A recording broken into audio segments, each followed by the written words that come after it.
All right, everybody, welcome back to the Mindful Hunter podcast. I'm your host, as always, Jay Nichol. And we got an OG of the podcasting space on the podcast today, Mr. Cody Rich from the Rich Outdoors. Thank you for taking the time, my friend. Oh, thanks for having me, Jay. Happy to be here. I don't know if I qualify as the OG. You mean you got to be one of them, dude? Like you were, how old? Yeah, when would the original start? So me, Jay, and Brian Call all started within like 2 weeks of each other. And when I had the idea, I think both Jay and Brian had been working on it. I didn't even know these guys at the time. When you say Jay, you mean Jay Scott? Yeah, Jay Scott. Yep. And so it was like April of 2015. And I was like, you know what? I should start a hunting podcast, blah, blah, blah. I gave myself 2 weeks. And I was like, I'm gonna have it up at April 1st. I told my girlfriend at the time, and I did it. And I think we all launched like right at the same. So those three were like the first three that I know of. Maybe there was others, but as far as I know, it was like, yeah, we all launched about the same like 2 week span. I mean, you get some respect, dude. I actually like to give the fact that I'm a bow hunter. I give Brian a lot of credit for that. And to be honest, it was some of the early Hushin videos too, if I'm going to be like really transparent, because I'm in Canada and there's no real incentive to bow hunt here. Oh, really? Not really. Like we get elk in some areas from September 1st to 9th, which is kind of like, oh, okay. Weird. But I mean, can we just maybe tack on a couple more weeks? Yeah. And then there is a pretty cool whitetail season that's like 2 weeks late December, where other than that, everything in the province is any weapon. So it wasn't until I saw all the like rut elk hunting going on in the States that I was like, oh, I got to get a bow. I have to. I know so many people from Canada that are like, oh man, the elk hunting's not that great here. And I was like, there is good elk hunting and like there is decent time. I would say very different though in a lot of ways from what I understand. It's just not like the Bugle Fest, No. Montana version of elk hunting. We don't have I've done a lot of work on this, and in fact, I don't know if you've seen any of this floating around, but we just had this huge kind of like regulatory issue come up where they could be shutting down moose and caribou hunting for kind of like a third of the province. Like it's crazy. So I'm kind of like neck deep in a lot of this stuff right now. But I think our numbers for the entire province range between 40 and 60,000 head of elk for the entire, kind of split up between two major regions. And there's like one or two other little like pockets. Like Haida Gwaii has a couple hundred and Vancouver Island might have 1,000. But you basically have this big pocket of like 30 to 40 grand and another big pocket of like 20 to 30,000. And that's it, man. And when you compare that against like, what is it, 250,000 in Colorado? Yeah. Like another 100, 200,000 in places like Montana and Wyoming. Like we just don't have the population density. And I think people see the vast tracts of wilderness and think that supports hyper dense game populations. And it doesn't. No. Game populations thrive on these transition zones. And I think a lot of the way that the states have been more developed than rural wild Canada has actually led to greater populations. Oh yeah, 100%. I mean, it doesn't hurt that like your guys are so far north that it changes a little bit. But. For sure. Right. Yeah. I think also the aggressive wildlife, like we never got as close to losing everything as you did. Mm-hmm. This is one of my big pet theories with British Columbia is it's fat and lazy. Because like I was in forestry for 15 years and we have some of the most archaic forestry practices in the world. Really? And everyone thinks, oh, you got to be an industry leader. And it's like, no, because there's wood everywhere. So it's just like, man, whatever, we'll figure it out and fix it later. And when you go to places like New Zealand or Finland or anywhere in like the Scandinavian or Europe, where it's like, holy shit, man, we really got to protect this stuff.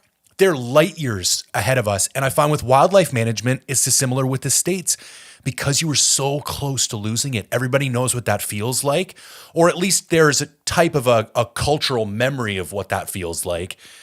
And so people are hyper vigilant and there's a bunch of money in the Pittman Robertson and the Dingle money and all this kind of stuff where Canada doesn't really have, tags up here are $20. I can over the counter hunt for 9 big game species.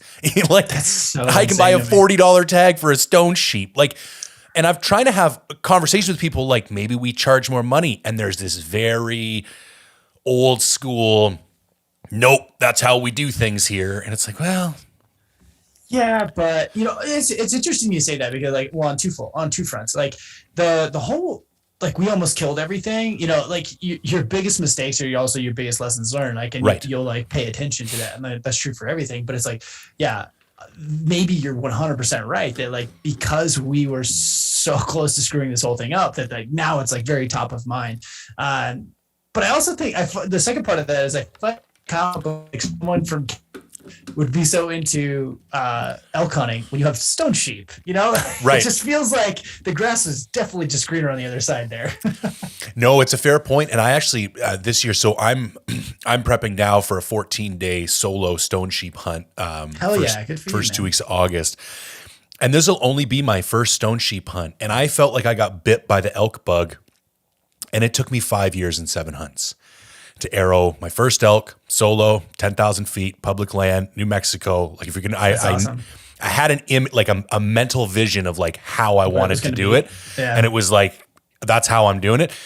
And until I got that monkey off my back and being married, you know what it's like, young kids, the wife was super cool with like 1 or 2 big trips, but the idea of doing like a big stone sheep trip in August and a big elk trip in September was like never even remotely. We're getting there now, but Right. once I got that elk off my back, that's when sheep really started to come on the radar. And now I think I'm in the same boat with sheep that I was in elk. Like I can't even think about, and like there's all these ancillary hunts that I kind of have planned, but like the year revolves around this stone sheep Did hunt you for like me. when you were like, oh, I'm gonna get into hunting? Did you ever like think that like that would be the case? Because I think a lot of people are this way. Like, you know, when you're just starting out in hunting, and we could kind of circle this into like, you know, how long I've been doing it since I was, you know, I could walk literally.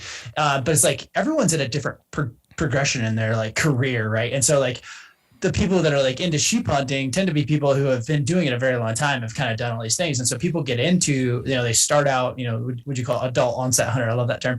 But it's like you start out, you're like, oh, I just want to hunt elk, right? And like that's all you want to do. And then you're like, okay, what's this sheep thing, right? But when you're just starting out, you're like, I would never hunt sheep. Like that's just so arrogant and so like, you know, high upper class. Like I just don't have any desire.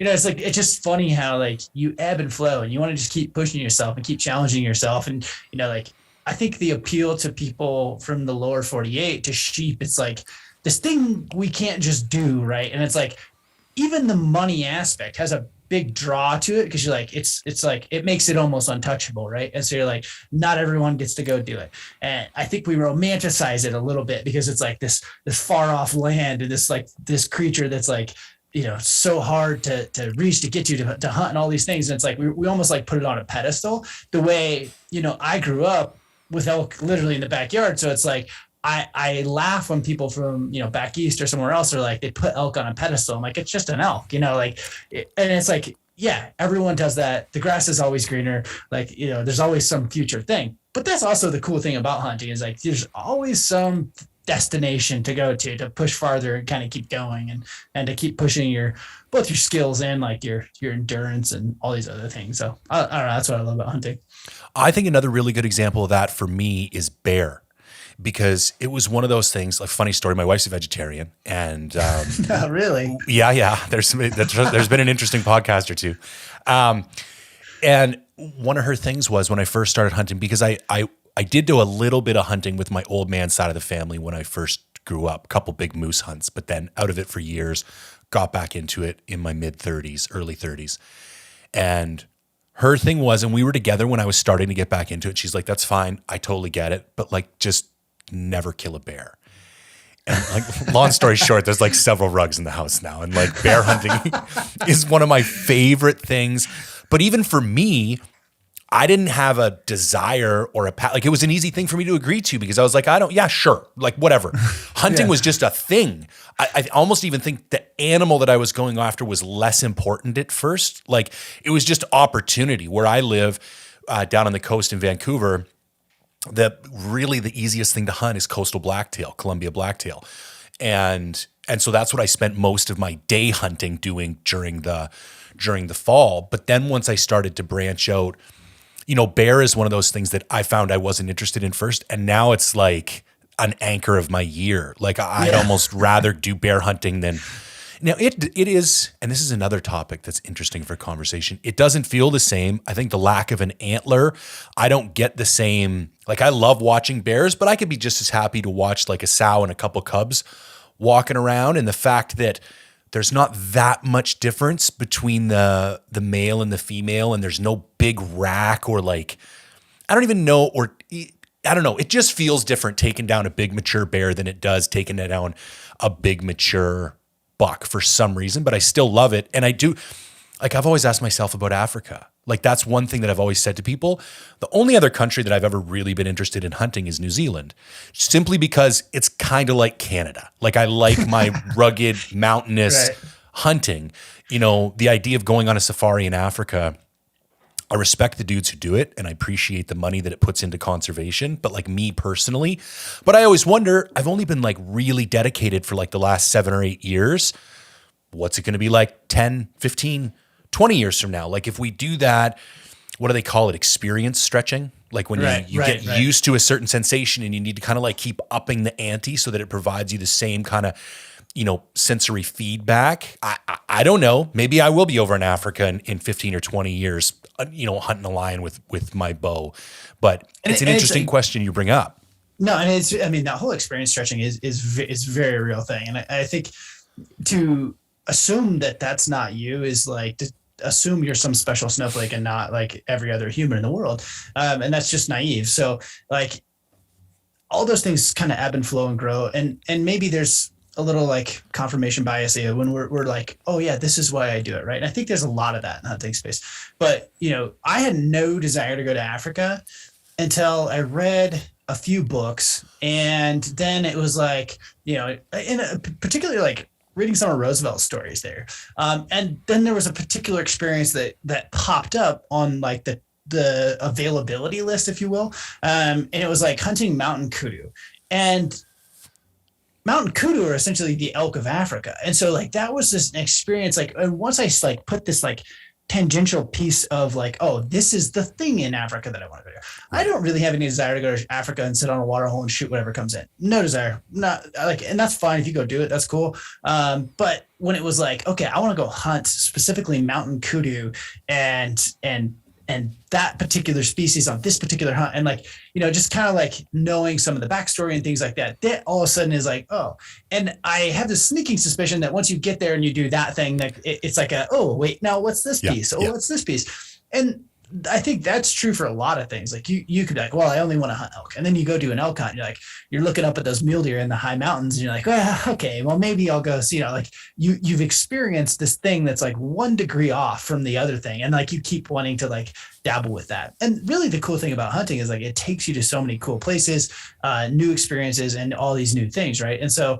and the same could be said, going back to the bear thing. Like I got into bear hunting and I love bear hunting. Like I said, I don't really get buck fever, if you will, about bears. Yes. It's like, I love bear hunting, but for a totally different reason. I almost like at this point, I really do like finding old big bears. Yes.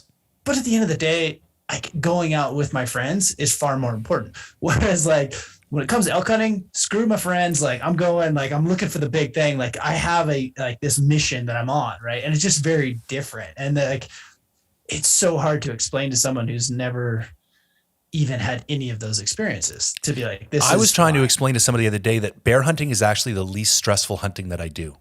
100%. Because I don't put the same pressure on myself. And I think that's why I got to love it so much. It's like, oh, this is my fun hunt.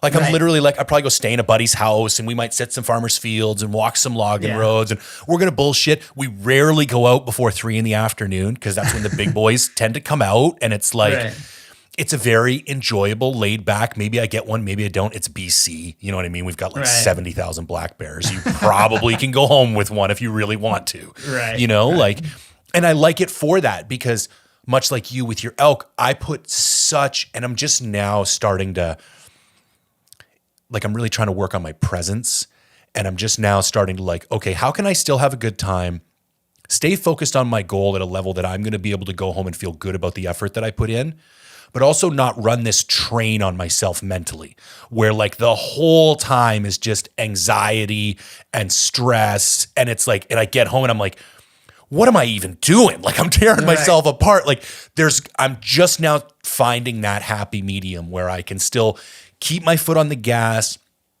but also enjoy and be present in the experience itself. Because we go to crazy, because we talk about experience stretching. I even think the way people hunt, it happens like everybody started out with a day hunt or maybe a truck camping hunt for 2 days.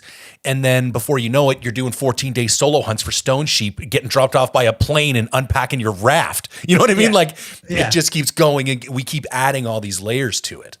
Well, and that's, to me, the point of it, not the entire point of it, but that's a huge piece of it. I catch flack for saying, oh yeah, filling the freezer is a byproduct. And it's not that like I'm some trophy hunter, but I always said like I'm an experience hunter who the upside is filling the freezer. And I have no problem. Like I'll spend most of my September looking for that experience. There's an experience. I'm pushing it. I'm like, I'm balancing that line of like anxiety driven, mission accomplishing type endeavor versus like, I do want to enjoy this because it's just that 1 month a year that's so special to me.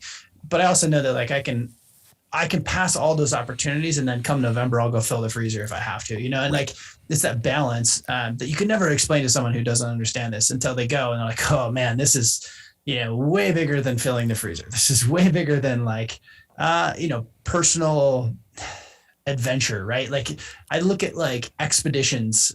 So like these guys that, climb the 14ers or whatever, like, yeah, that's great. And I understand that on a very similar level. And I think like, it's like this blend of like, yeah, I'm going to fill the freezer, but I'm also like climbing Everest in a way, it's like my own personal Everest, and that always exceeds and keep pushing.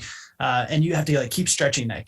And I would say like mountaineering is very similar in that like people keep pushing the limits, and that's how they grow as a person, right? And like they just keep pushing those limits. Well, hunting's very similar, and like you can go to new places that are probably of equal like how hard they're going to be to accomplish. But at the same time, like you tend to also be like, okay, can I stay out for 2 weeks? Can I do a solo hunt? Can I be out there by myself? And that, I remember like one of my first solo, like big trips. It was like a grizzly bear, horseback, solo wilderness type thing. And it was like, I'd done all the pieces of it. And that one was the first one where like, I'm mixing all those pieces. So it was like this added layer of like, and I really appreciate not being scared when you go into a hunt, but like that same feeling of like, what's going to happen, like the unknown, right? Like we seek that of the unknown. I think that's a lot of what people are chasing when they go on their like experience chasing and doing these things. Because there's something to be said. It's enjoyable to go do hunts you've done before, but when you are going into the unknown,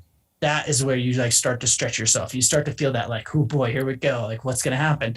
Like, that's the feeling that becomes addicting to a lot of people. I think so. And I think everybody, it's interesting when we're talking about like building hunt calendars. I'm always like, every hunt fills a different type of need or plays a different role in your year. If you're lucky enough to get out and have a couple. And I think everybody has a different vision for what hunting, I got lots of buddies who like, it's a one time a year thing. They take their 2 weeks off in September if they're elk guys, or 2 weeks off in October if they're moose guys. And like, that's their thing. And like, when they come home, the flannel jacket goes up and the gun goes back on the rack, and they like, don't really think about it for the rest of the year. And then there's, guys like us who are like literally scheming like day and like, how can I fit one more in or, when I'm trying to make money or get time off, like it all comes back to hunting, like in some way, shape or form. And I've spent a lot of time thinking about it. And, I used to compete in jiu-jitsu. I used to compete in CrossFit. And like, I realize now in hindsight, like I was searching for something. And I think in this modern world that we live in, especially us as men, and I don't want to be classified as sexist. I'm sure there's plays a role for women as well, but I'm a man, so I can only speak to a male experience. We had a role for hundreds of thousands and arguably millions of years.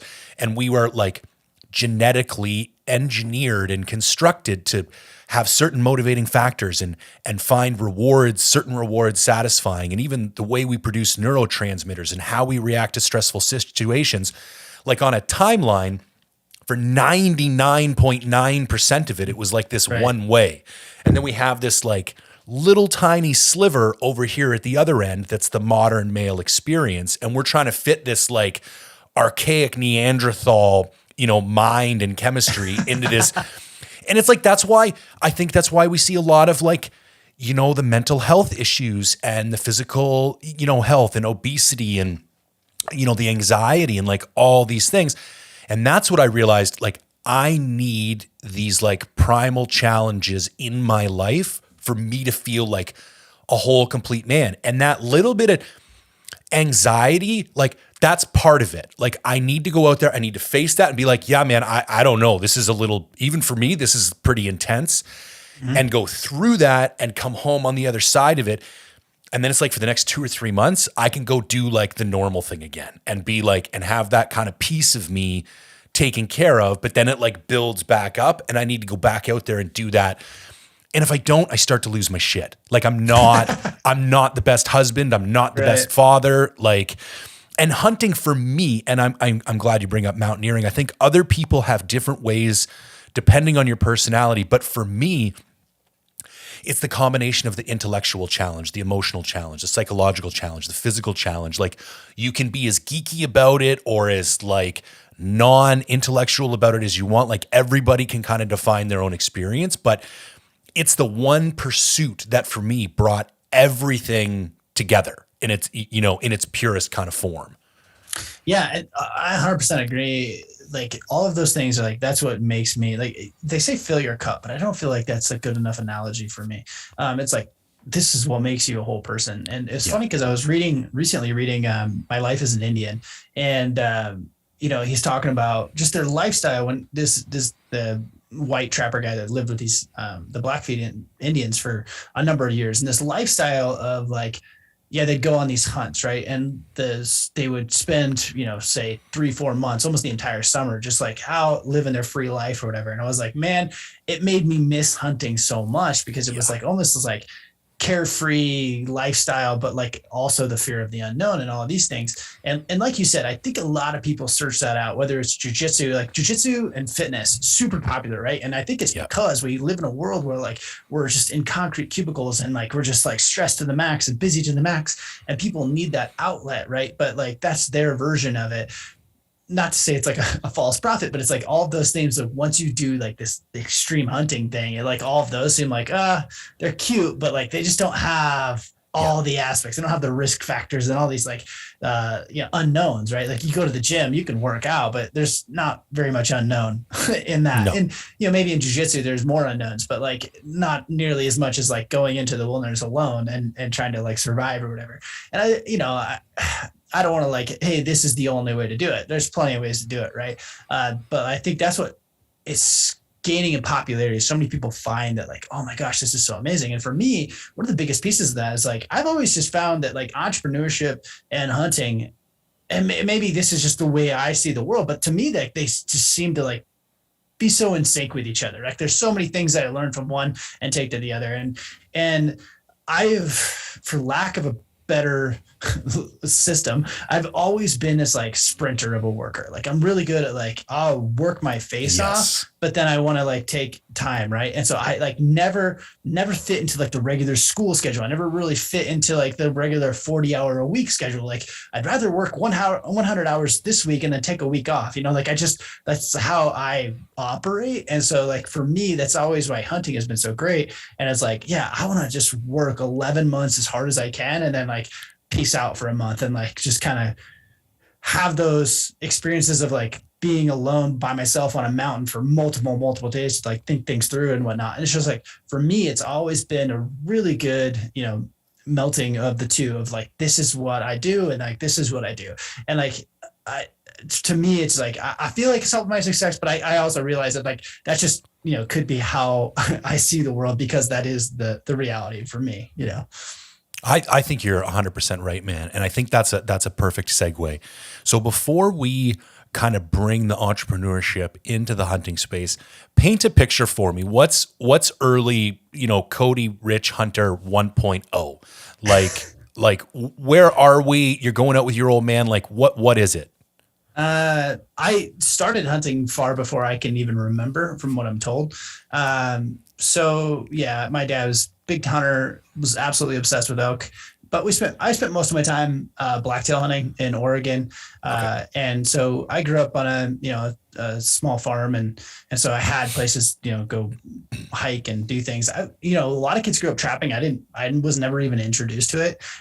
So my dad took me hunting and all these things, and so it was a big deal when we were 9 to be able to go to elk camp for the first time. So that was the first elk hunt I ever went on when I was 9, which had a huge impact. Cause we went hunting, and it was a very, very big deal. And I've talked about how I didn't get to go all the time. My dad would definitely leave me behind, which I actually appreciate, because I would sit and wait for him to get home and be like, oh, he's back. Did he get anything? And I think that actually drove more passion towards hunting than being out there. I would get to go once or twice a week, maybe, if dad went deer hunting, but I didn't get to go all the time. And I definitely didn't get to go to elk camp, because elk camp was like, they went for a week, and that's what they did.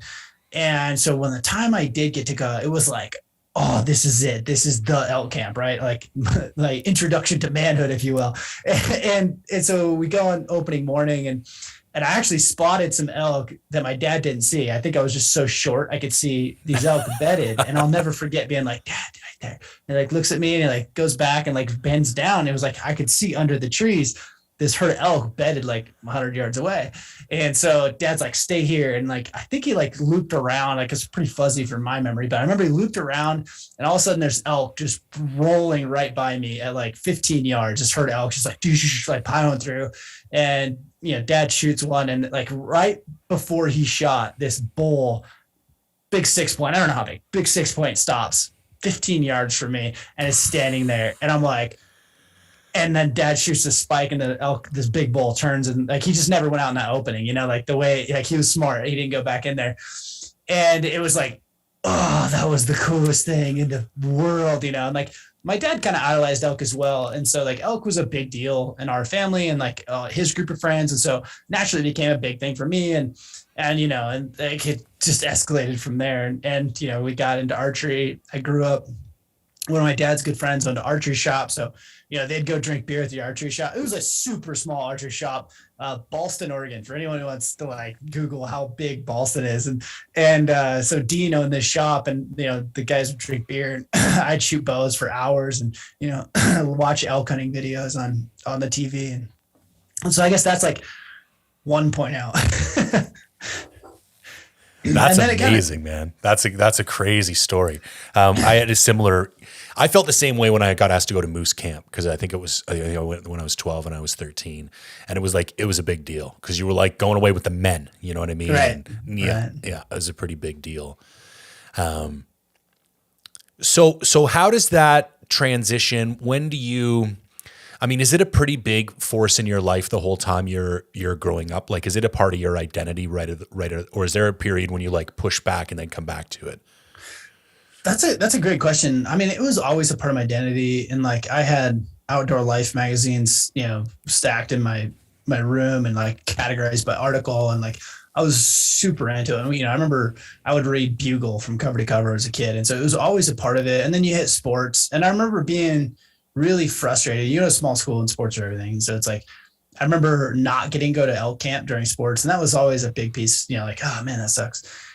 And then at the same time, I was racing a lot of four-wheelers and whatnot. And so like that became a big piece of it. And I remember being in my early 20s and being like, kind of having to choose between racing and, hunting, and like taking that seriously and crossing that bridge. And there was never a year I never hunted. But it basically, I would say more into racing for a certain period of time, but I would spend, my time hunting. They never once got out of it. In fact, I remember quitting jobs just so I could basically take September and go hunting. And again, so like, I would say, was it 2000?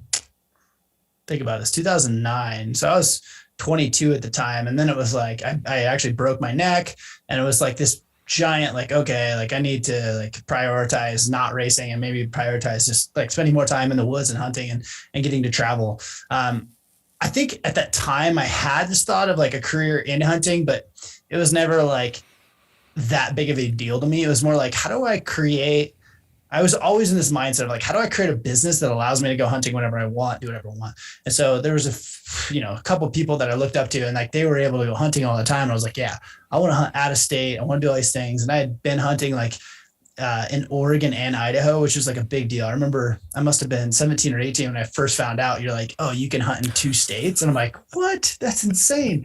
And like, so I went to Idaho in, I think 2008. So I was probably 21 first time, and I killed a great 6-point in Idaho. And I was like, man, Idaho is the greatest. And, and so like, it kind of just scaled from there. And it was never really like, do you want to be in the hunting industry?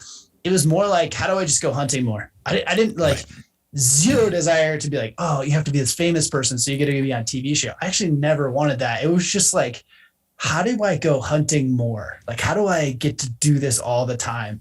And I mean, since I was a kid, like all I was trying to do was like figure out how to add more seasons. I remember being a little kid and like looking through the game synopsis and be like, oh, if I get this tag and this tag, I can hunt this many days, like it was just like, that's all it was, trying to figure out how to hunt more.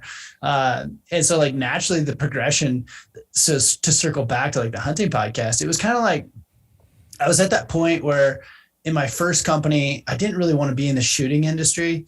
And I was like, I just want to bow hunt. Like I'd rather be at ATA than at SHOT Show. I remember having that distinct thought, and I'd built this company, and I was actually able to go hunting all over. Like I would spend a lot of time. I remember going to like, I had tags in New Mexico, Montana, and Oregon, and like, go back to, Montana, and like all these hunts when I had that company. And it was like, didn't need to be in the hunting industry per se, but I was like, okay, I'll start a podcast to figure out what's next and kind of move in that direction. And as a way to like, okay, I just want to keep hunting more and do cooler hunts and keep going on all these experiences. And so like, it naturally just kind of like one day unfolded all this, this direction. It wasn't even like, I wouldn't say planned in any way. It wasn't like, oh yeah, I'm going to create a, hunting podcast to get famous so I can go hunting. It was like, no, I was doing it anyway. And a lot of it, I mean, some of it was like the fact that like, I was at that point where I was like, I want to know more. I want to ask like certain people questions. I remember at the time when I started my podcast, which was like 2015. So imagine from 2009 to 2015, I was just hunting all over the country. I wasn't anybody. I wasn't anything. And what was your first company that you had during this time period? It's called Powder River Cartridge. It was actually a cowboy action ammunition company. Okay. And so, yeah, during that, like 5 years or 4 years, it was just, 6 years, 6 years. I was just hunting all over, kind of doing whatever I wanted, but I was like kind of maxed out I maxed out my mentors for hunting. I pretty much maxed out every magazine article, every video. And it was like, what's next? And so that was kind of like a big piece of the podcast was like, man, I want to like figure out how to do this better, or get better. Right. And I just like, there wasn't any resources at the time. Like there was hunting videos, and there was like outdoor life articles, and that was it, and the outdoor life articles were like how to kill your biggest bull ever, and it'd be like 500-word essay on. And first generation hunting films, like Primo stuff on ranches and stuff. But it is, it's, and hey, I think they deserve the credit where credit is due for what they did at the time. But let's be realistic here. It is not like a thorough guide to how to actually, for new guys to figure out how to kill bulls that don't cost, exorbitant sums of money to Right. Yeah. So people coming into it now, it's like, man, there's all the resources. It's almost too much. Like now my only issue is there's like almost a certain level of entitlement. Like I should just be able, like my biggest piece of advice to guys, and I think one of the things that served me well, even when I got in, is like, go prove how bad you want it first, then go ask for help. Because I see these guys on the local BC forum that like, oh, I'm going out for my first sheep hunt. What do I do? And they just get flamed. And it's like, what do you do?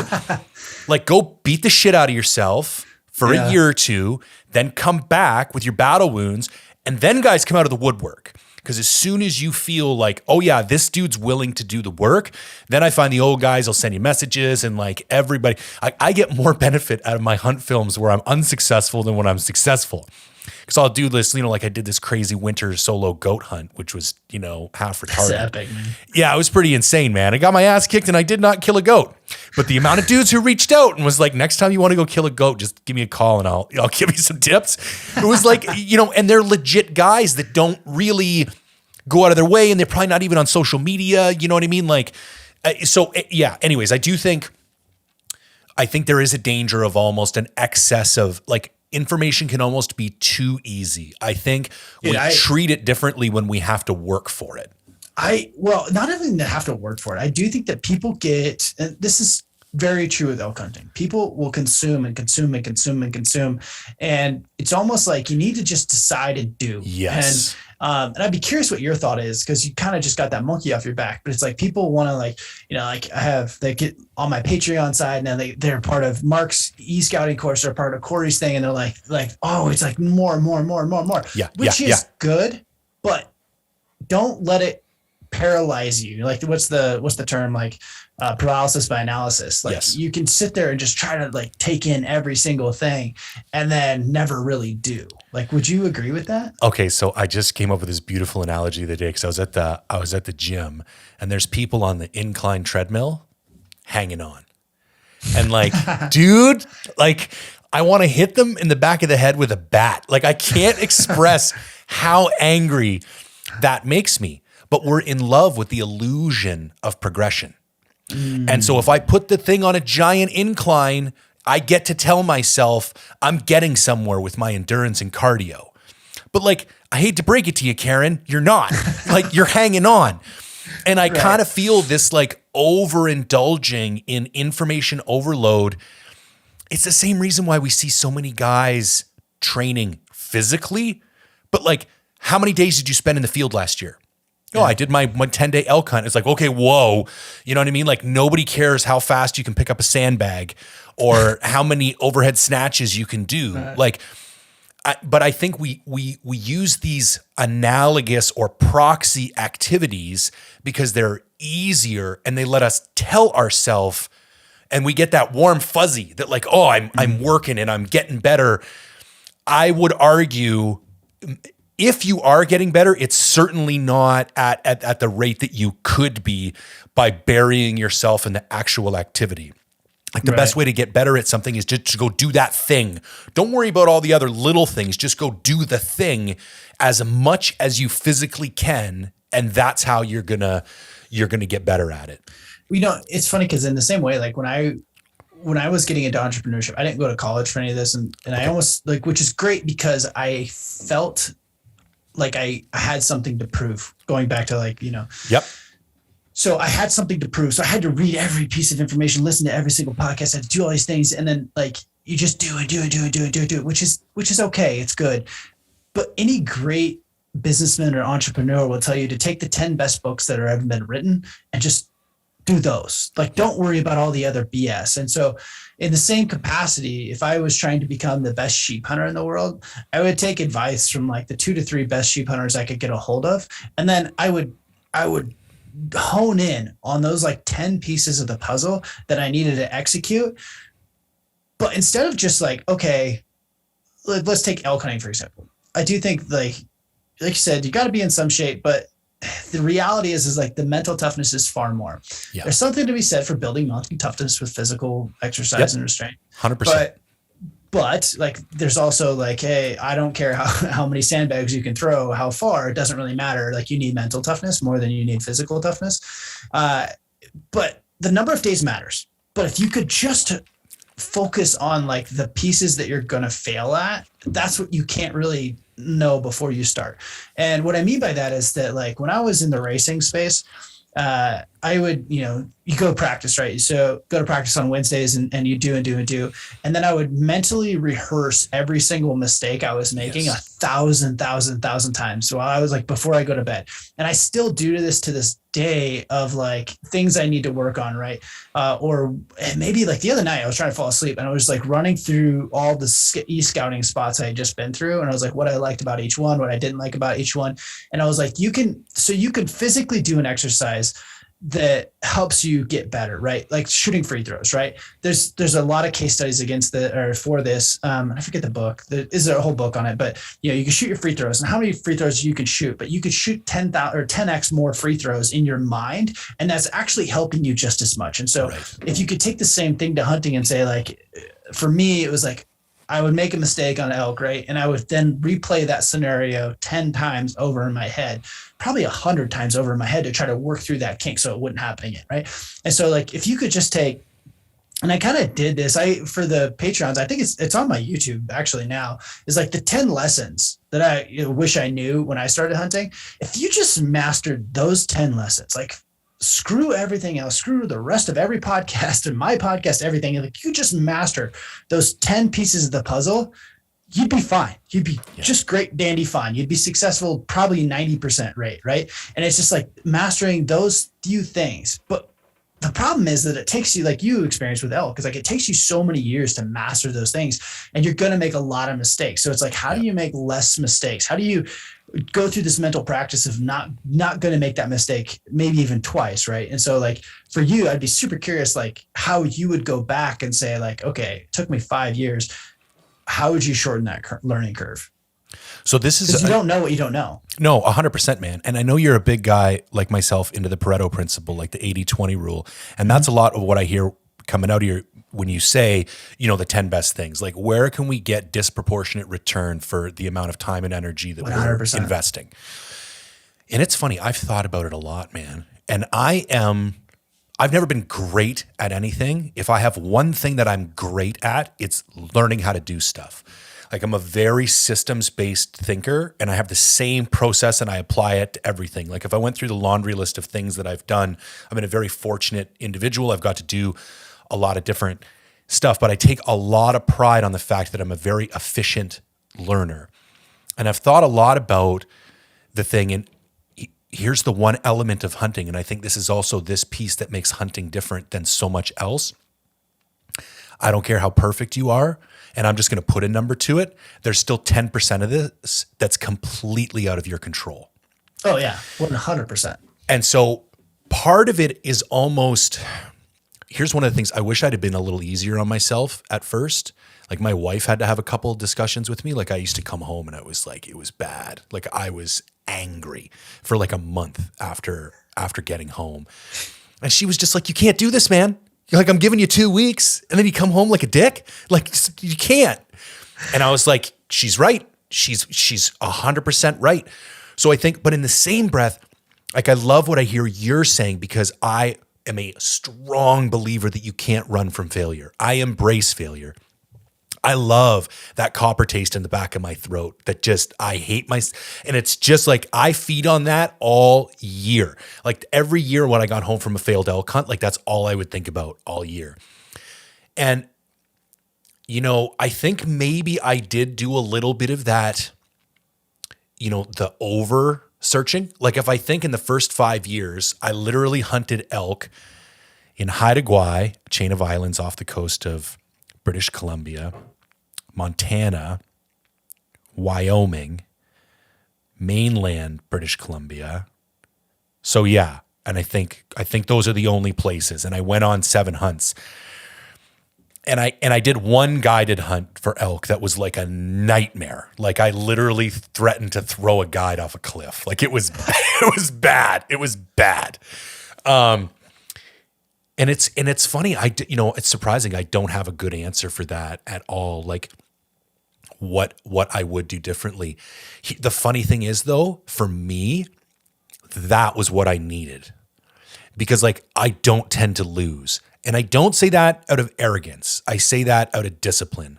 Like I tend to be very good at outlining exactly what it is I need to succeed and then executing it in a very systematic way and sacrificing whatever is necessary to get to my goal. And sometimes to the detriment of the people that I care about and the things around me. And that's one of my 100%. things that I'm working on. You know what I'm saying? Yeah. Off topic, but I'm like 3 months out from a bodybuilding competition right now. And if you talk to my wife, like it's not a pleasant guy to live with at all. But it's like, that's the thing right now. And it's like nothing else. So anyways, I'm getting off topic, but I needed to get my ass kicked because and I'm not one of those like everything happens for a reasons guy. I think that's a bit of a cop out, but I can tell you this, the story that I had was the story that I needed, because I got more from that as a hunter and as a man than I would have got going. Like, I can remember my second year hunting elk. I was in Wyoming, and like a general season tag. I think I had like one preference point, or maybe two, because I bought that one at the end of the first year and then went into the draw with the one I got from the second year, or however that works. And and I had a buddy with me, first kind of real backcountry hunt, and we're coming over the ridge, and like there he is, man, on the far side with like 9 cows, just like monster 6-7 point, break out the spot. I'm like, oh my God.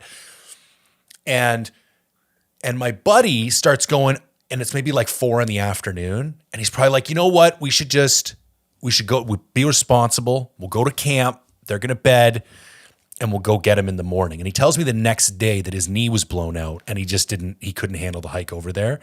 And I almost killed him. I was like, because what happened was we woke up at 4 AM and we hiked all the way up that mountain. And when that sun came up, man, those elk were gone. Yeah. And around 10 AM on the other side of the mountain, you know what I mean? Somebody shot. And it was like, I wanted to puke, man. I wanted to puke. But what was funny is I think back on that, because that was the only real opportunity I had between starting to hunting elk and putting an arrow in an elk. Like, there wasn't even like encounters, man. Like, it was bad. It was bad. And I think about who I would have been as a man and what my ego or like self-image would have been as a hunter. And I like this outcome better than that outcome, because I think I would have I think that was just dumb luck that elk happened to be on that hill when we came over the ridge. I don't really take any responsibility for it. And I think I would have been confused and took responsibility for that success when it was just really like right place, right time. So I don't know, man, long-winded way, but I'm glad it turned out the way it did, because this is one of my frustrations these days. Like, this whole like celebrity, like, and I don't mean to be like calling people out or whatever, but there's these guys that start hunting and like 6 months later get taken by like a Dudley or somebody else to some ranch in Utah, and they smoke a 6-point. And it's like, that's not what this is. You're confused. You're missing the whole, like, you just robbed from them such an opportunity. And it's like, that dead elk is not what this is about, man. Yeah. It was about figuring it all out, and the failure and the pain and the stuff. And then so that really frustrates me, because but it's interesting, like, because like humans by nature are always looking for the shortcut, right? Like, 100%, man. 100%. Like, this is what we've done for hundreds of years. Like, we look for the easiest path, and that's what we're good at, right? All the while, like the hard path is always the more, impactful. It's so ironic, and I always laugh because my sister, ironically, like, grew up in a hunting family. My sister was like, save every animal. It's almost comical, to the point where like I'd be going out the backyard to hunt deer, and she'd be like banging pots and pans and stuff. And so, like, very not anti-hunting, but was like, don't save Bambi. Needless to say, she eventually wanted to pick up hunting, and it was like, okay. And so I was pretty hard on my sister, like, I'm not taking you, or like I'd take her once or twice. And so it got to this point where like she had a lot of failures, and I would just laugh, like, And there was one point where one of the early hunts we did, I don't even remember what it was, but we went on this horseback hunt together, and we were way back in there, and I made her sit on water holes and like just put her through the ringer. I was like, I'm going over here, you sit over here. And to the point where I'm like, okay, let's go see if we can call in a bull. And didn't think much was going to happen, but needless to say, it erupted into sheer chaos with a giant bull come flying in. Like, I'm pushing her one way to get, like, this bull is like within range right now, like, get in her own knock, like sit, like running the other way, like, trying to get this bull to go right by her. And it was sheer chaos. And she literally drew back her bow, couldn't remember if she looked through her peep or not, because it was like 12 yards, and missed this bull by a mile at like 12 yards. I think she drew back and thought her peep had fallen out or something. And so like, just like, tried to eyeball it at 10 yards and did not. And so she was like so distraught. Like this was her one chance. Like, oh my God, this was it. This was it. And I'm just laughing like, yeah, you'll appreciate it more. And she hated me that whole trip because I was like, no, this is way better. Because if you kill a 350 bull on day one, like it's all wrong, right? Like you can't go about that way. No.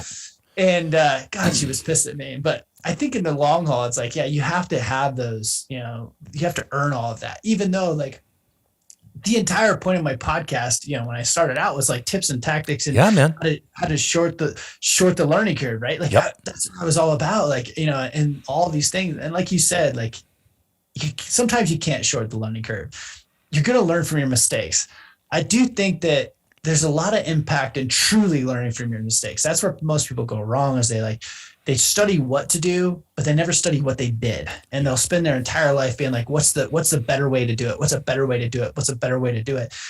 Well, I'm so focused on like I say this not in a negative way, but beating myself up over the mistakes I made. Yeah. And it's like, okay, like here's how I would have done that differently. Here's another way to do that differently. Here's another way to do that differently. Here's where I should have done that. I was like, and like almost to a fault where I beat myself up to where it's like, okay, I try not to make that mistake twice. Most people will go through and just try to find new information, right? And they're just always seeking. And, they'll do that forever. They're always looking for that shortcut when, like facing the hard work and facing the mistakes is generally a better way. I don't know if it's better, but the way to success. 100%. Okay. 2 things I'm realizing now as you're talking where I could have improved. I never found a mentor. I'm like hardcore introverted to the point of social anxiety. And so like the idea of like actually going out and meeting people and talking to them and asking them for help is like the last thing in the world I want to do. But it's what I tell other people to do. And what I should have done in hindsight is try to join some type of community. The Wild Sheep Society of BC is really big here. That wouldn't have helped with elk per se, but you understand what I'm saying. I should have got involved face to face with some type of community. And I should have, right from the get-go, it was like I needed to shoot an elk as fast as possible. And maybe if I had been open to like, hey, could I tag along on a hunt? I won't even bring a tag. I just want to like learn from you guys. And maybe if I'd have been more open to like putting in a season or two as a participant, I would have actually probably shot an elk myself quicker. And I think having this like, I need to figure out myself and I have to do it myself probably held me back. That was probably the one thing that, and I mean, it was satisfying. Like I feel good about what I did, but I have these weird lines in hunting. Like this type of stuff is okay for me and this type of stuff is not okay. And I'm proud of myself when I do this, but like, if I was to go do this, I'm not. So, and I think those are all like, imaginary lines.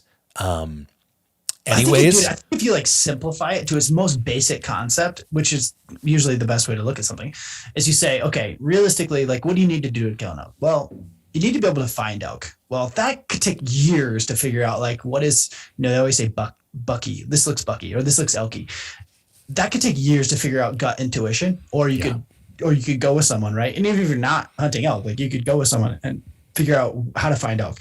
Also, violence of action in finding elk, patience, like to end all be all when before you make a decision. Like those are 2 things like it takes you years to figure out. Like everyone's like tiptoeing around the woods like they're going to find an elk around every tree, but it's like no. Like I'm covering 100 miles like as fast as humanly possible because I have to find elk in order to hunt them, and then I can be stupidly patient, right? And that's the thing is like everyone else is the inverse. They're like tiptoeing around the woods, and then they see an elk and they like walk right up to it. It's like it's the backwards version of that. So basically, we have to find elk. We have to get close to elk. And then the last thing, this is what really takes years, is like the red zone, right? So in football, it's like you're within the 30-yard of the end zone. That's the red zone. And like you need so much nuance about reading the animal's behavior, when to draw, when not to draw, when to have violence of action, and when to wait for that shot. Like that's like, it takes so much gut intuition.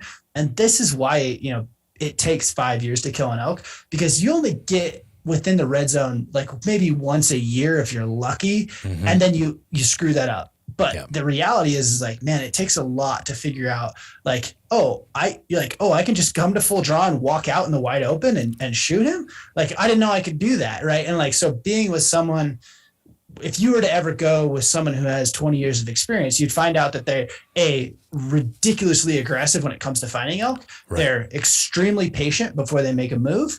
And then they have a just nuance that you can't describe when they get in the red zone. Like most of like, I don't know, I guess I would say most are pretty aggressive in the red zone, but then I know people that are like, you just have to know when like that shot's going to present itself and be patient. Right. And so like, you can't teach it. You can't teach gut intuition. That's really hard to do, And so those are like the 3 things you need to master. And I hear so many people that are just like, oh, what the wind this, the wind that, or like whatever. And it's like, man, you romanticize the wind way too much. Like thermals, all that stuff. Like I'll figure that out later. Like for the most part, I got to find out before I worry about which way the wind's blowing. Yeah. and that sounds counterintuitive. And most people are like, yeah, you got only hunt with the wind in your face. I'm like, yeah. As a rough rule of thumb, but I'm in the mountains, it's blowing in every direction. So let me find some elk and then we'll worry about what the wind's doing or the thermals. Like I need to find these things first. Like, and those like when you boil it down to that basic, I don't want to make it sound easy, but I think people just romanticize other things and like worry about the nuance. Right. And this is where like the paralysis of analysis, you could sit there and like, oh God, I got to worry about the wind. Like that's so important. Well, I got to worry about, north facing slopes. You're like, I found more elk on non-north facing slopes than I did, And so like all these like nuances that, like you said, if you could just go with someone who's been doing it for 20 years, you'd be like, that aha moment. Yeah. Yeah, for sure, man. I remember the season. It was that season in Wyoming that I learned go find the elk before you hunt an elk, because especially coming from blacktail where like still hunting is all we do in the mountains. And you literally from the time you leave the truck and you're not really going to know one way or another if they're around or not, you're still hunting all day through like drizzly rainforest. And like, that's how you hunt blacktail. So I'm like, okay, that's how I'm going to hunt elk. And then it's like, you underestimate the degree of sign these bastards leave around. Like, when you're an elk. And that's my biggest tip to people. It's like, that's my real breakthrough was in that Wyoming was the last time I did a long-term backcountry elk hunt. Everything is bivvy style now. It's like in for 2-3 days, out to the truck, in for 2-3 days, out to the truck. And I'm just, everything is on my back and I'm just covering ground, like 10, 15, 20 miles a day until I find the sign. Then it's like, okay, if I find it on day 3 and I'm out of food, I'll go get more food. Like that's a problem that can be solved. But the idea is just these big loops from the truck and then driving the truck to the next trailhead and doing these big loops just as fast and hard as possible until you get in the mix. And then it's like you flick that switch and it's like, okay, now we're out of scouting mode and we're into hunting mode. And like, I remember that to the day, man. It was like we were driving home from that Wyoming hunt and I'm like, we just burned 10 days. Do you know what I mean? Because like we went into this like hell and gone. And in retrospect, by the end of the days, we'd seen nothing. Like anybody who knew what they were doing would have walked all the way in there, took like one look around and been like, okay, we're going back to the truck. Like, dude, I mean, I've done that though, like been 15 miles deep and like, you're like, it took a full day to get here. Like, I'll just stick around. Like, and you're just, in your gut that you should go find somewhere else, But that's why I really hate, like, it's just got to be the right spot. You'd have to scout it before season and know for me to like, or been there before. If I've got a couple spots now in Wyoming where I've been once or twice that it's like, next time I pull a tag, it's like, I'll go in there for 6-7 days.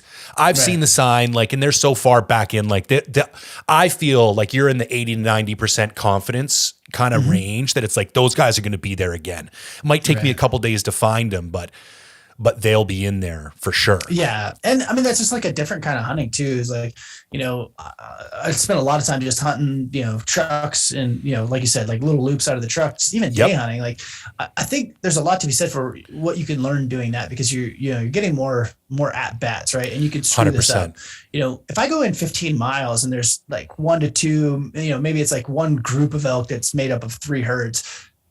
I can only screw that up so many times before I'm hiking my happy ass 15 miles back out of there and 100%. starting over. And like, that's a time suck, right? And so like, it's just a different, like, you got to slow play that one a little bit. Whereas like when you're young and like, I see a lot of these adult onset hunters that want to do the backcountry thing, which is great. But at the same time, it's like, you just don't have the skills yet, right? Yeah. You're going to go up and you're going to screw that up. And then you're going to like, oh, now I got to hike back out. And you're like, so you kill 2 days just trying to do this back and forth shuffle thing. Whereas like, if you were just a day hunt out of the truck, like you're going to go screw it up. And then you could drive around the mountain and go screw that one up and then drive around, like go and constantly be screwing that up. And so it's like, I learned a lot hunting in Idaho, and it was like, I didn't know the area, and I'd scout nonstop, like all day, all night, like all day I'm looking for sign and water holes. All night I'm bugling, like I'm just going like a madman, and like just chugging 5-hour energies and like just never sleeping.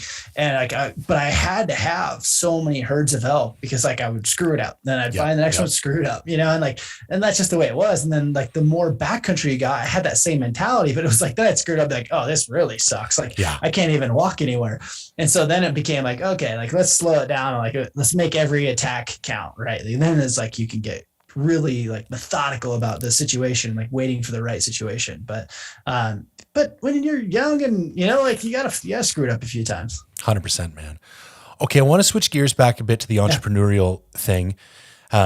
Because we could go on about this all day, and I probably selfishly would rather talk about this because I know more about starting and running businesses than I do about hunting elk. How did you know you were an entrepreneur? Like, was there one job you had, or was this a sense you had that you were just not a good employee? Or was there a particular moment? Like, how did you know, or did you have to go start something and figure it out? Like, oh, this is what I meant to do. I didn't know that entrepreneur was a thing. But I also never really had a job. So like, that was probably the first indication that like, oh wait, I remember, I think I've only had one technical job ever, other than like, working on the farm or working for neighbors' farms and things like that. I don't know that I ever knew.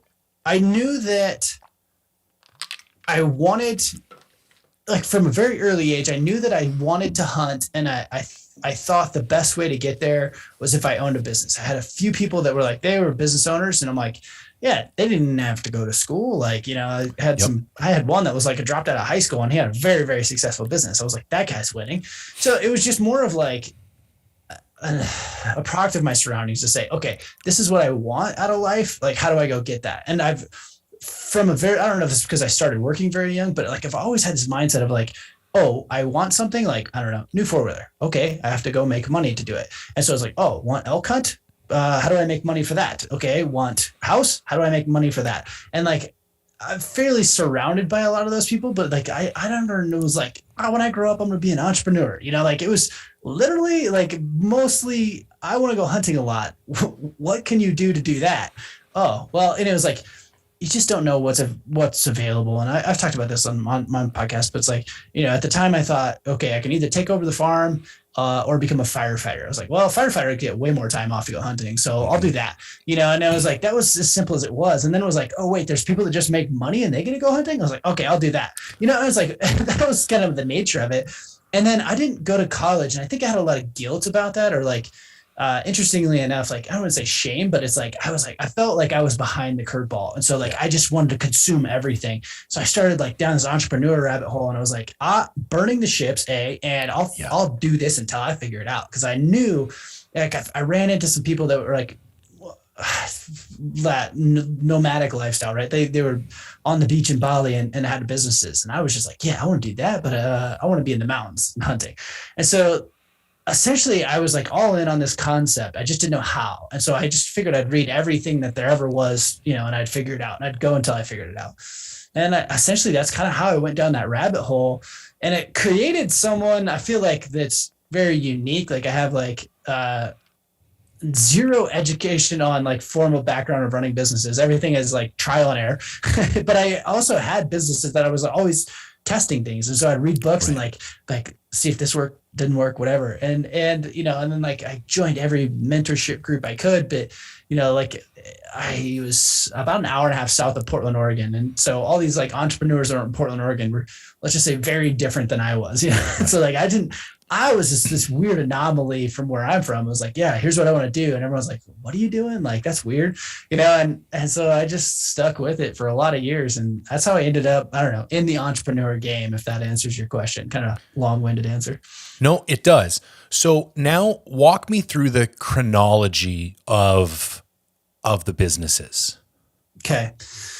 So I actually went to school to be fire science. I just finished that, was going to go get my paramedic. And one of my mentors, still to this day, was like, hey, do you want to do this gig in North Carolina? And this gig was an EMT gig. And so I did it. And he's like, hey, do you want to blow stuff up for a living? So I was like, yes. Flew to Orlando, got into special effects. Essentially, long story short, is I went and worked for this mentor for the next 6 years doing special effects. Okay. Which led us into my first company. And so we had this side business, and that's about the time I came into like the 4-hour work week stuff and was really kind of diving into like the entrepreneur things. So I was like, yeah, internet businesses, I want to do that. So I started building that company and slowly, long story short, bought that from the owner. And that's how I built my first business. Was like, I just stumbled into it, and it was classic, like entrepreneurs, like the only thing, or like the thing that's available, you try to like morph into what you want.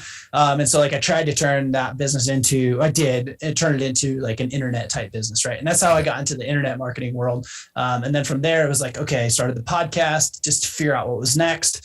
The podcast, I knew like, I didn't think of that as a business. It was more like a networking tool to kind of grow into the next thing.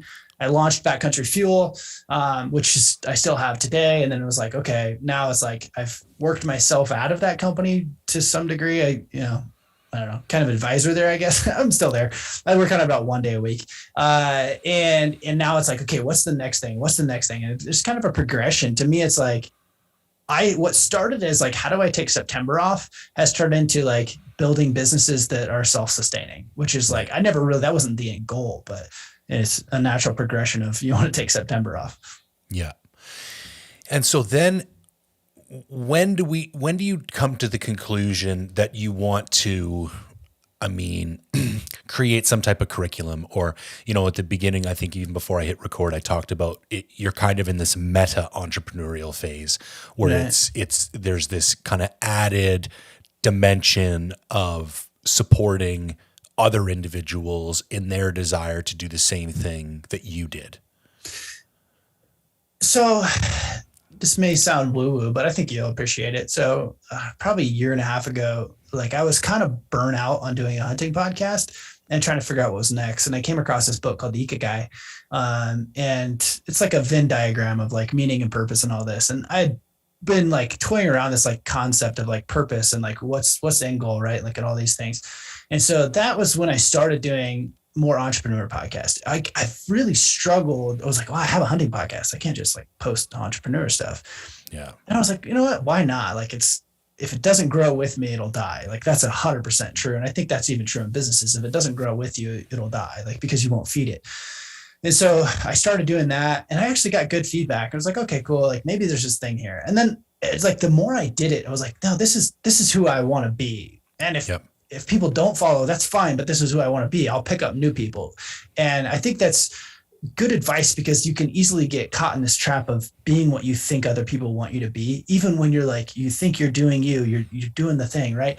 But you tend to like fall into like what is popular or what's going to get downloads or whatever. And that was the trap of like the podcast, right? Like the podcast had become its own business, right? And it was like this pretty successful business. And I was like, you can't change that. And It feels like you're like, oh, well, I have expectations. I have sponsorships. I have all these things. I was like, no. Like I once I looked at that from a 30,000 foot view, it was like, no, that's ridiculous. I don't really care if it works or not. It doesn't matter. And so I'll just keep changing. And so that pivoted. And then I was like, okay, the real answer is that like, I was like, okay, well, I could create this course to fund Backcountry Fuel. That way I could just step away from it. Right. And that was kind of the start of it. And then I was like, okay, let's do this cohort version of a course. Like I want to teach this in person to figure out like what's working, what's resonating, all these things. And I did that and it was really good and people loved it. And it was like, it just still wasn't good enough for me. And like in doing it and in teaching people, I realized that like, I'm like, there's a lot more to this. Like I want to be that support group for everything I didn't have. Right. Like, and I'm like, this is fun. And a little bit of backstory is like, I've been helping businesses for years and years and years. And my wife, it drives my wife crazy. She's like, you need to charge for consulting or something. Cause I'll be up till midnight working with someone and I enjoy it. It's like what I want to do. So I'm like, I enjoy it. It'll be something someday. I don't know like where I'm going with all of this. Like, but I do it. I was like, I'm learning as much by teaching other people what I would do or like formulating my thoughts in the same way that anyone who teaches learns as much. Right. So long story short is like, I was like, okay, what's this could be like, what's the best resource in the world for me 10 years ago, me 15 years ago. And when I started looking at that from that perspective, it was like, okay, how do I want to build this out? And so it was never like this grandiose plan. And usually nothing that I do is it's like, okay, here's what looks interesting. Like, let's just keep dabbling with it until it morphs into something. And one of my buddies texted me like 2 days ago and he's like, I really appreciate that you'll like launch something before it's what I would consider ready. And I was like, yeah, I think there's a lot of truth to that because I have no fear of failure, like for first off, but I also am really good at like building along the way. Like I'd rather launch something and then like morph it into like, whereas if I would have spent, like I put zero effort into doing a course before I announced I would do a course. I said, okay, is there anybody that's interested? Yeah. Okay. Like I'll take 25 if there is that many. And so boom, we sold that out. And I was like, okay, now I have to create the course. So I had a month, I created the course, but I didn't have to put a ton. If I would have like, okay, this is my next thing, I would have put a year into building that. Whereas like, I was just kind of like, hey, let's see where it goes and keep morphing it. So what morph from where what started is like just a course morphed into a community, which is now morphing into like you said, I don't know if it's going to be an incubator or what it's going to be. But that's what I'm interested in. So that's what I'm going to do. Like, there's no grandiose plan. Like maybe I have ADHD. So I like build a business. I'm like, okay, what's next? Oh, that looks interesting. Let's go over there. And I try in the same way, like, I'm like, don't overthink elk hunting. I'm like, don't overthink entrepreneurship. Just do and kind of morph and what you're interested in. That's where your passion will be, right? Like if I'm interested in building businesses and creating a community around that, like that's where my passion is going to be far more than me teaching elk hunting, so to speak. Have you read The Lean Startup? Yeah. I mean, that's what you're describing is like the concept of an MVP. And if you look at, so I'm a business consultant and a lot of stuff that I work with clients on is, different pricing strategy, product development, communication marketing, all that kind of stuff. And the old school way of doing things, I like to say it was like the movies. And in the movies, you had $100 million budget and you had this big grandiose vision and you built a movie and no one saw the movie until the movie was done. And maybe the movie was great. Maybe the movie was shit. Doesn't matter. This is the movie we're making and this is the movie you're buying if you go to it. Dude, that's 100%, right? And so the new paradigm I call the video game. And in the video game, you're going to pay just to participate in the beta. So they're going to give you a half-finished version that you're going to buy, and then you're going to give them the feedback they need to make it good, and you're going to pay them in order to participate in making their product better, which they will then sell to you again. And the whole concept of an MVP, and this is where I think some people miss the mark, because some people think it's the smallest or cheapest version of a thing that you can get to market. And I put one kind of caveat on that is that it has to represent the essence of what it is that because if it doesn't, like for me with my podcast, an MVP for me was 1 year, once per week. Because I originally got asked to do this on another network. I did one episode and personalities kind of clashed. I'm a little polarizing, whatever. No harm, no foul. But they said, whatever you want, man. If you want to do one a month, that's fine. Or one every couple weeks, figure it out. And I said to myself, that's not an adequate test because the MVP is inadequate. I won't know if I failed because the content was garbage or for a variety of other variables that I'm not going to understand because my MVP wasn't thorough enough. So I defined this MVP to be, and at the end of a year, after doing it, like I'm still not monetized in any way, shape, or form. But for me, that's like not even on the radar of things that matter to me. The metrics that did matter to me, though, at the end of 1 year were like hyper clear. You keep going. In fact, doubled down and threw in a second episode just 2 months ago.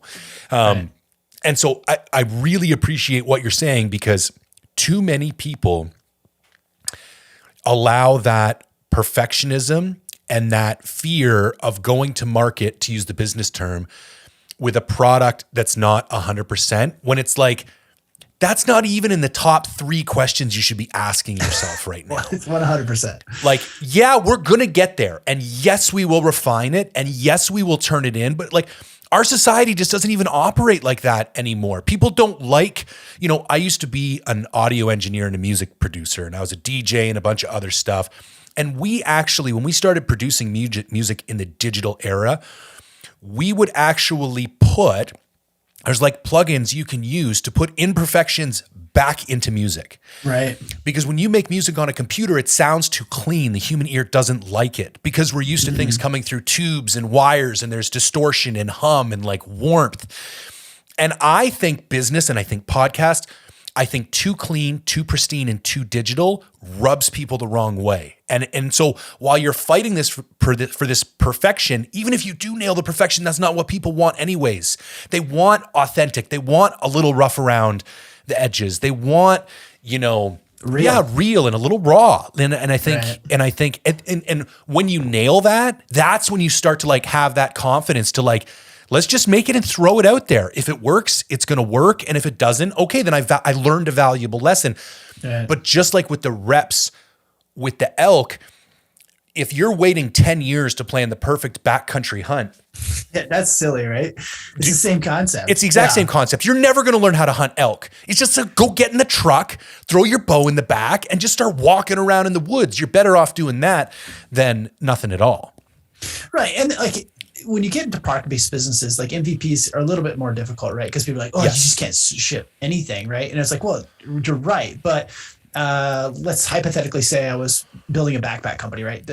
I don't have to start where Stone Glacier is today. I don't have to have like, okay, we got to figure out what pants we're going to have, what shirt we're going to what's our new camo pattern? Like, okay, are we going to have like day packs? Or are we going to have like whatever? Like your MVP can be a super badass minimalist pack. Yep. That's what starts the thing. And they're like, okay, that tells me like I'm just using Stone Glacier because this is an example, but it's like, that tells me that there's a market for minimalist backpacking gear, right? That's the MVP. And if I can get a fan base, like if I can find my 1,000 true fans off that one product, then I can expand off that. In the same way, it was like, I never wanted to be a course guy. And I was like, I used to hate courses because when I grew up in entrepreneurship, there was a lot of shit courses, to be honest. Sure. And so I was anti-course, and I was like, and something kind of changed my thought on it, because I was like, there's a lot of bad information going out there, and I want to like teach people like there's a lot to learn, and I learned a lot from courses, right? And so I started there, and that was kind of the MVP. It's like, okay, is there something for, I don't even like saying outdoor industry, but it's like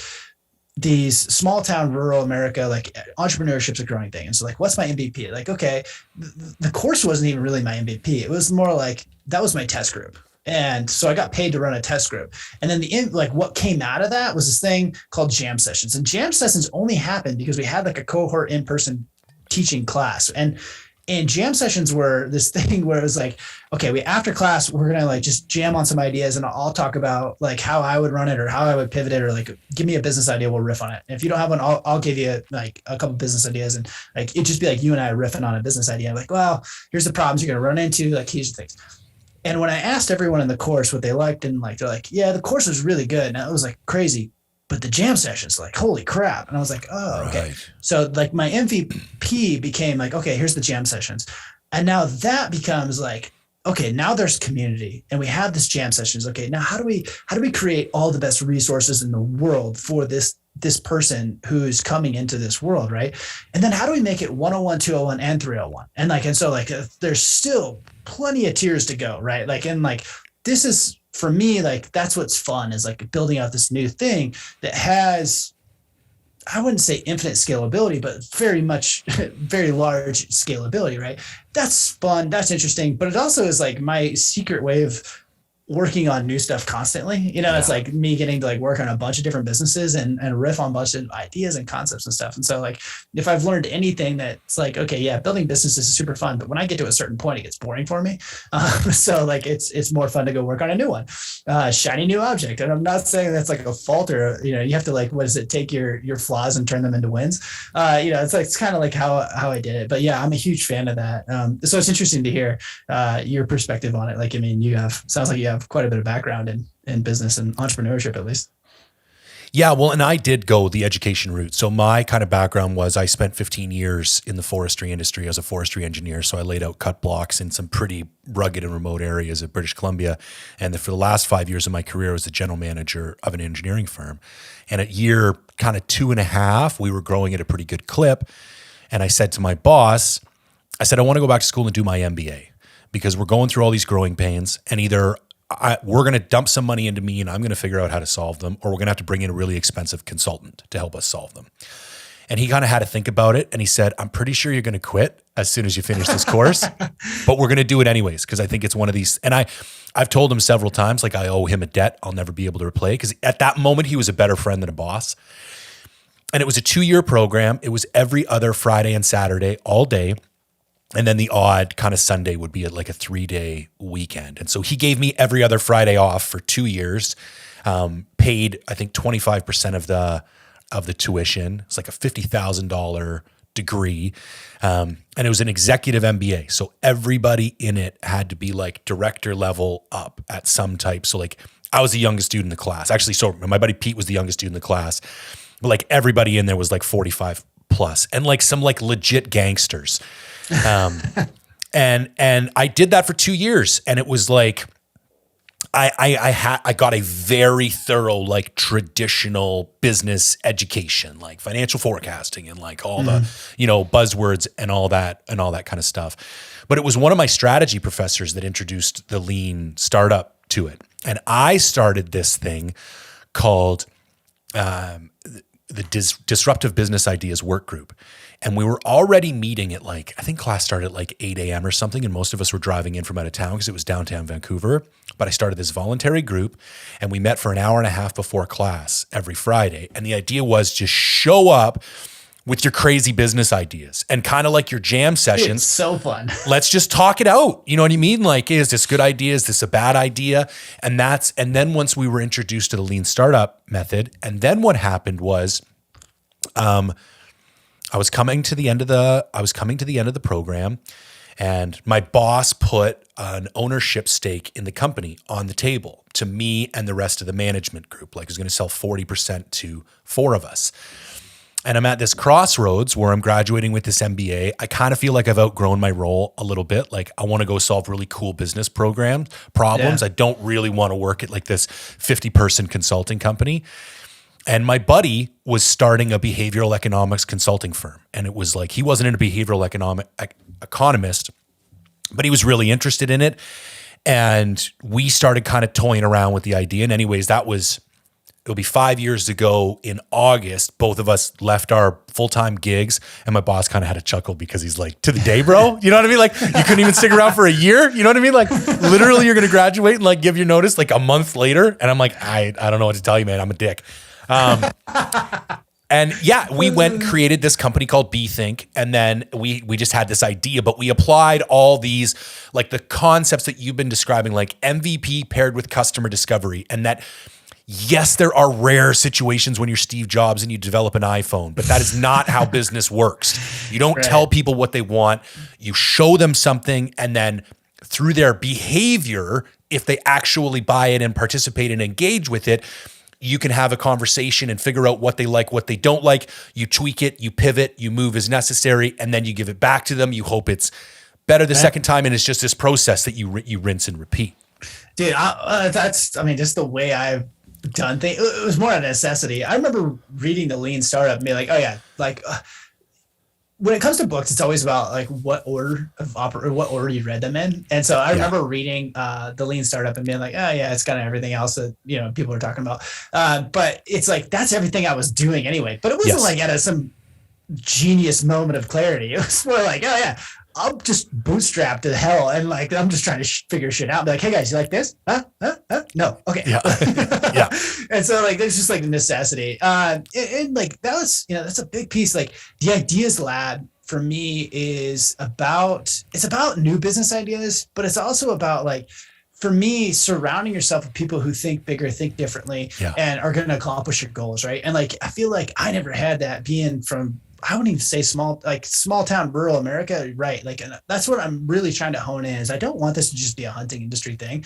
I want to like help people from all these places. But like, you and I could jump on and talk forestry, right? Like concepts or trends in the forestry industry, and like how we could play those or how we would do it.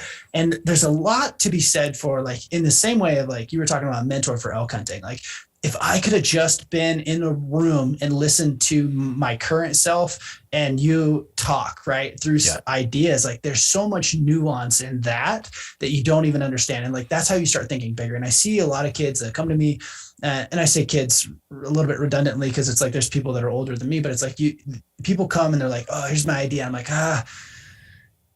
so many people are just trying to replace their desk job that like they just don't think big enough, right? And like this concept of like 80-20 is like, if you just think 20% bigger, like the outcomes are 80% greater, right? And the idea is that like, it's not whether you're building company A or company B, it's usually about the same amount of work. Maybe there's some leverage there, but at the end of the day, it's like, it's about the same amount of work, whether I was building Backcountry Fuel or building the Rich Ideas Lab. The difference is like Backcountry Fuel has a cap, right? And the Ideas Lab has virtually no cap. And it's like, okay, so the guy who washes dishes, the busboy and the brain surgeon both work really, really hard, but there's a cap, right?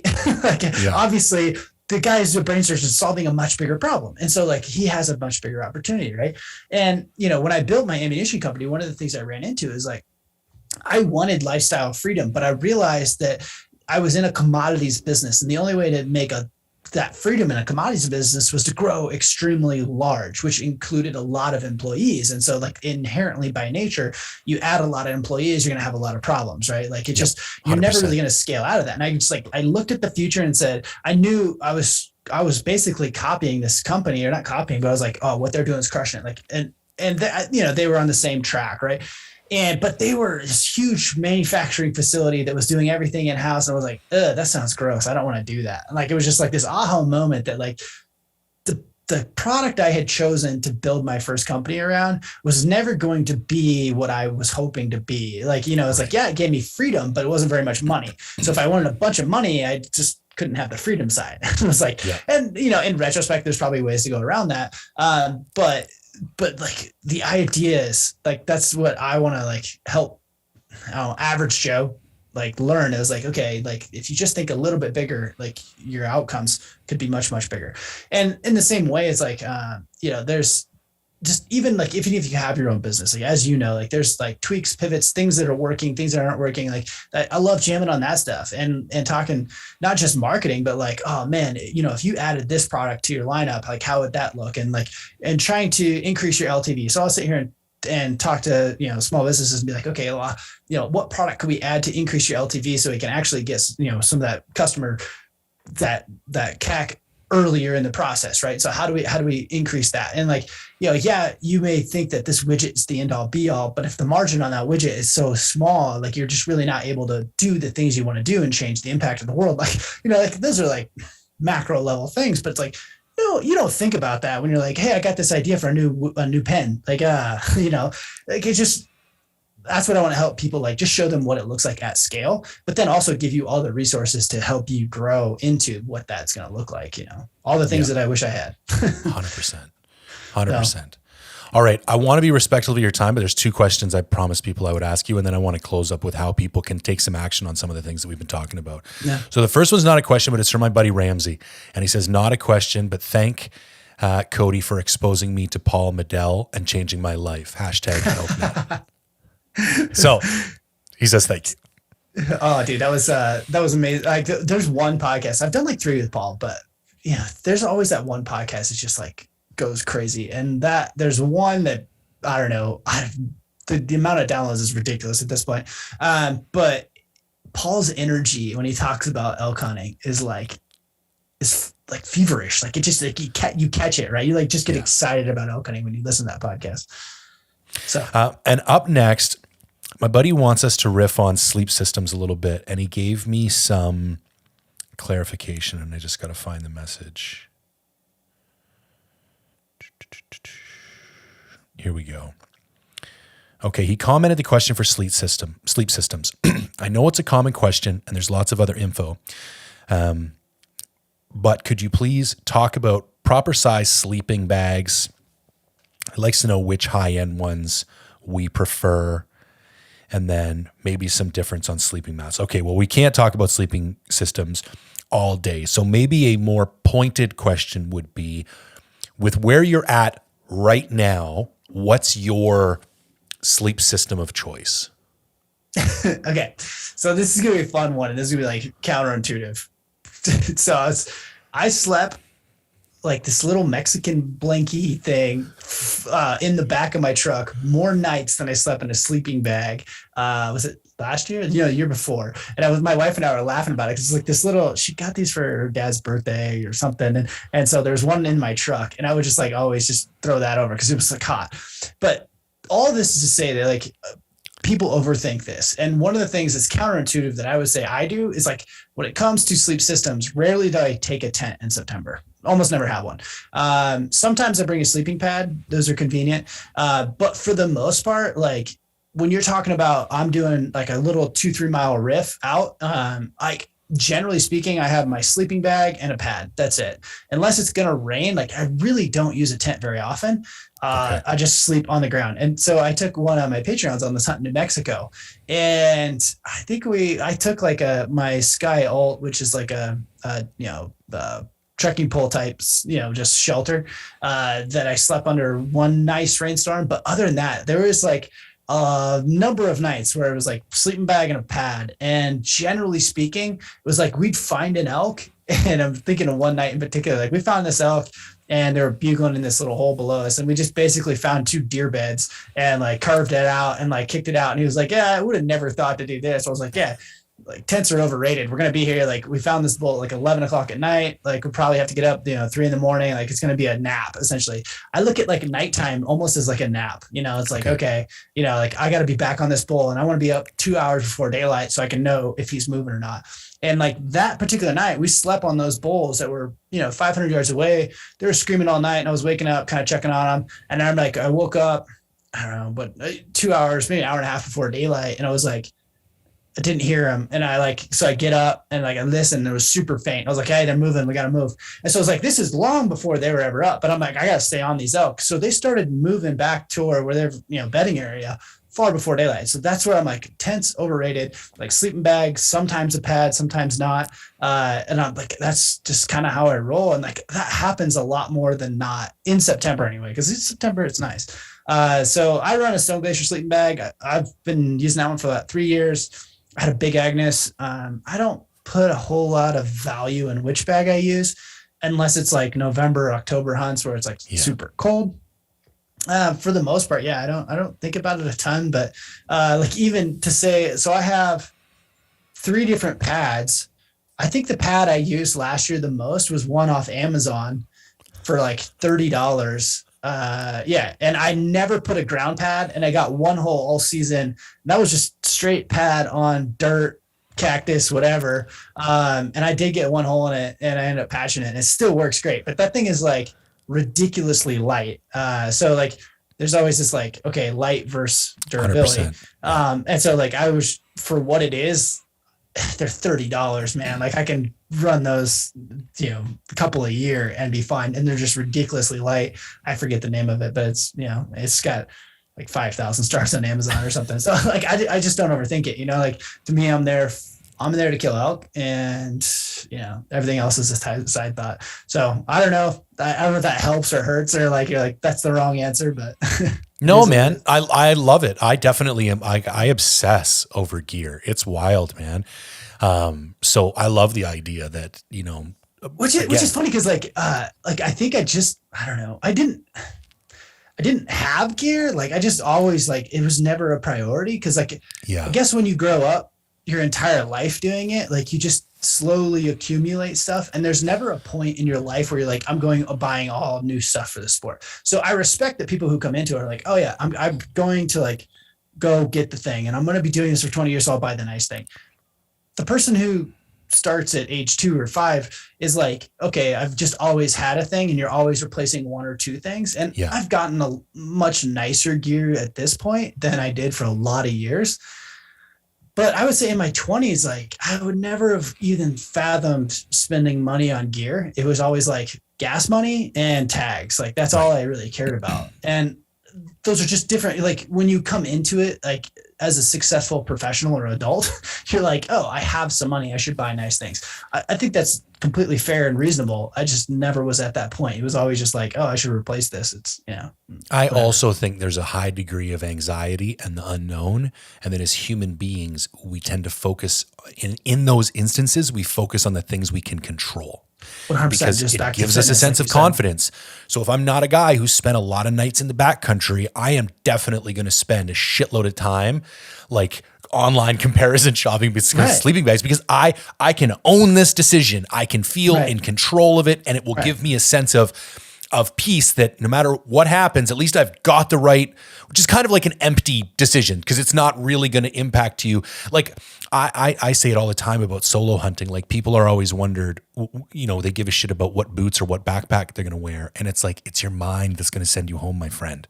It's not 100%. Your boots. 100%. And the only way you can build up that mental toughness in order to get past day 3 or 4, because your mind is not your best friend out there. Your mind is going to screw you.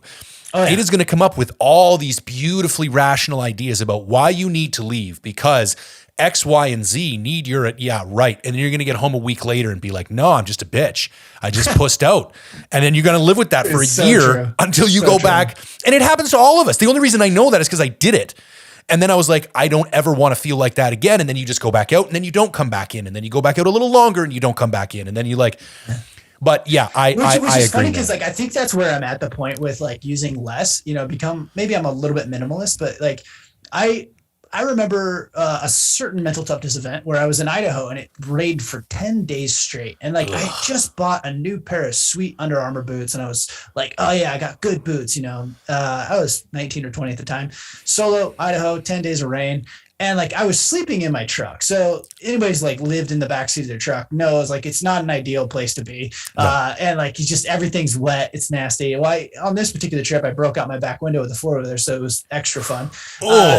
And so I put these brand new boots next to the fire to dry them out one day and like torched them. And so so then it was like extra bad. And I did bitch out on that hunt. I think it was like day 8 or something. And I was like, this is dumb. And I went home and I regretted that decision heavily for the next 11 months, and then it became like, okay, like you get some nice gear and you go through that and you're like, it doesn't really change who I am as like whatever. And I may be at the point where I'm like, I literally, when I go through my pack, I'm like, will I die without this? Probably not. Throw it out. Will I die without this? And like, I don't want to say it's like a toughness test, but it's like, to me, it's like, that's where I'm at with gear.